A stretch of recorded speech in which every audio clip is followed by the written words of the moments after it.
इसलिए हैं कि इमरान खान साहब ने शेर अफजल मरवत को पार्टी से निकाला और उसके बाद वो इमरान खान साहब को भी फ़ैन क्लब और सभी के ऊपर तवर्रा बोल रहे हैं। मतलब उनको इस वक्त माजरत के साथ मुंह की बवासीर हुई हुई है।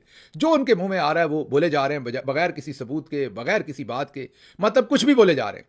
वो मुझे एक्यूज़ करते हैं तो साथ इमरान खान की बहनों को भी एक्यूज़ कर देते हैं। मतलब कोई उनको ना शर्म है, ना हया है, ना कहीं रुकना है, ना कोई सबूत है, ना कोई बात है। सब कुछ ही, कुछ भी वो किसी के बारे में बोल देते हैं। लेकिन अब सहाफ़ी भी हैरान है और मैं खुद भी हैरान हूँ कि जिन साहब को इमरान खान साहब ने पार्टी से हटा दिया, उन पर अली अमीन गंडापुर साहब की हुकूमत किस चक्कर में इतनी मेहरबान है और उनको इतने फंड्स जो हैं वो वहाँ पर किस तरह से जारी हो रहे हैं। बहरहाल इसमें ज़रूर कोई शायद वजह हो सकता है कि कोई उनके पास कोई ना कोई ऐसी रीज़न हो और वो रीज़न देंगे, ज़ाहिर है, क्योंकि सोशल मीडिया पर बहुत बातचीत हो रही है। रिजवान गिलज़ई साहब ने इस पर ट्वीट भी किया हुआ है। देखते हैं आने वाले दिनों में इसके बारे में क्या होता है। लेकिन ये थोड़ी सी सबके लिए हैरानी की बात है कि हाल ही में मरवत साहब ने तो ये भी कह दिया है कि इवन पीटीआई के एमएनए भी फॉर्म 47